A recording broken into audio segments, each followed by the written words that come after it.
Now that you have some of the critical information, it's important to start thinking, how do you turn this into something that you can print off and actually use as a base map for developing your design? So we have all the critical information. We have an aerial photograph that allows us to start to understand some of the vegetation. We have kind of the major infrastructure. We have the property boundaries. These are all important. One of the things I'd suggest doing at this point in time is go ahead and turn off that base map. It's a streaming service, which means that every time you change the layout view or move things around or rescale objects, it actually has to reload from the website. And so it's best just go ahead and turn it off. And then come down here. You're going to switch from your data view to your layout view. And then what I'm going to ask you to do in this particular, for this particular assignment is I want you to go ahead and use an 11 by 17 set up it in landscape. And you can see that my site outlined in purple in the middle of the screen. And obviously if I flip on my base map, it takes a second to load, but the aerial photograph comes along with it. Go ahead and turn that back off for right now. The next thing that I'm going to do is I'm going to go ahead and do some quick housekeeping. I'm going to add a north arrow, and I'm going to go ahead and grab and drop that over here.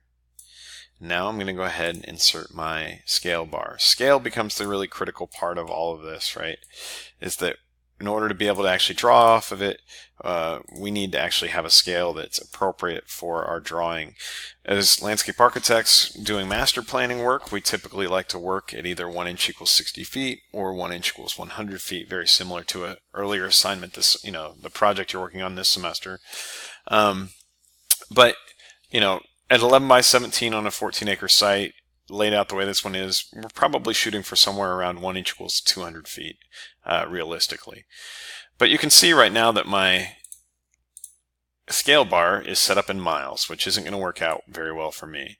The other thing is it's not set to 1 inch or anything, right? And so there are a couple of more complex ways of setting this up, but I'm going to walk you through kind of the simple way to make sure that you have an accurate scale every single time.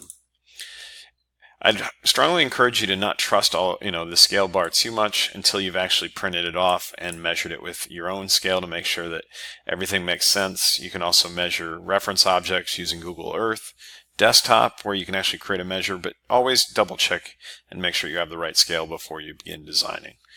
So when I double click on the scale menu, a number of tabs pop up, and the first one that I want you to pay attention to is that underneath units, you can go ahead and set this up to feet, and I'm going to tell you to go ahead and put its position below it, right? And so the reason for putting it down below instead of at the ends is here in a minute we're going to be able to change and set it to 1 inch, and this gets us pretty close. It's a good starting point, so something to think about.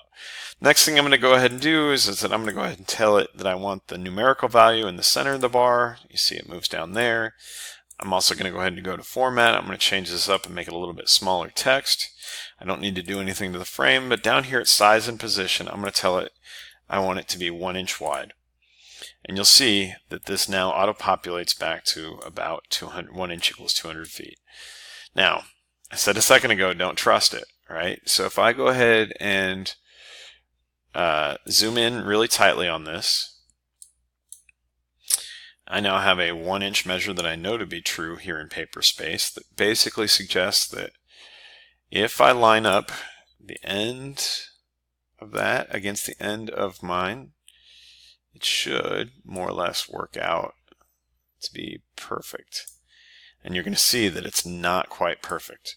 Now, there's a couple more complex ways to fix this problem where it's not quite perfect. And this is always a matter of asking yourself, how accurate do I need it at this point in time? Because that will always be an accurate graphic scale. It's just a matter of, do I need to be able to transfer this out to using an actual engineering scale, a mechanical engineering scale. So on my desk, I'm going to be measuring off of this. If that's the case, then I want you to be very, very careful about this. This is slightly undersized. The easy way to fix this, go to your data views zoom tools, and I am going to draw a box that's almost as big as my viewer and zoom in just a little bit. This is always the quick fix for this. And so again, I'm going to go back and zoom in, and now I'm going to go ahead and I'm going to go measure this against 15 to 16. And if I get it to line up correctly, it's perfect. right? That'd be what I'd almost always do. That way I'm already double checking my own work. I know that this is what I'm doing. At this point in time, what I'd strongly suggest doing is saving this work. And so I'm gonna go ahead and save mine in my skill development 5 SD05 base map. And for me, I'm gonna put an instructor tag on this one. So I now have a lot of critical data. I have a working graphic scale that I know to be truly 1 inch. That's critical information. I could go ahead and turn this on.